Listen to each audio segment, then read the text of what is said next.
বন্ধুরা, movie starting আমাদের কিছু ছেলে মেয়েকে দেখানো হয় যাদেরকে শেকল দিয়ে একটা রুমের মধ্যে বেঁধে রাখা হয়েছিল এবং হঠাৎই একটা সময় তাদেরকে সেই শেকলগুলো দিয়ে টানতে শুরু করা হয়, যেখানে সেই শেকলগুলোর নিচে কাটার মেশিন লাগানো ছিল যাতে সেই ছেলে মেয়েরা সেই কাটার মেশিনের সাথে ধাক্কা লেগে একবারে প্রাণে মারা যায়। তখন সেই ছেলে মেয়েগুলো এটা দেখে খুবই ভয় পেয়ে যায় এবং তারা ভয়ে সেই রুমের ভেতরে লাফালাফি করতে শুরু করে দেয়।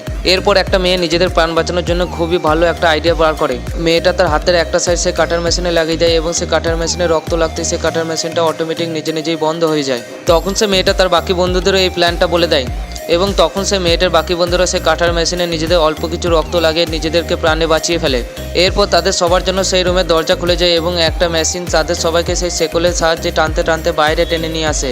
আর তারা সবাই বাইরে আসতে হঠাৎ তাদের সামনে একটা অদ্ভুত ধরনের খেলনা চলে আসে এবং সেই খেলনাটার গায়ে লেখা ছিল যে তাদেরকে তাদের জীবনের সমস্ত পাপ সেই খেলনাটার সামনে স্বীকার করতে হবে। আর এটা বলতেই সেই মেশিনটা আবার চালু হয়ে যায় এবং তাদের সবাইকে আবার শেকল দিয়ে টানতে শুরু করে। বন্ধুরা, ভিডিওর পার্ট 2 দেখার জন্য ভিডিওটা লাইক করে চ্যানেলটা সাবস্ক্রাইব করো আর কমেন্ট বক্সের মধ্যে পার্ট 2 লিখে দাও।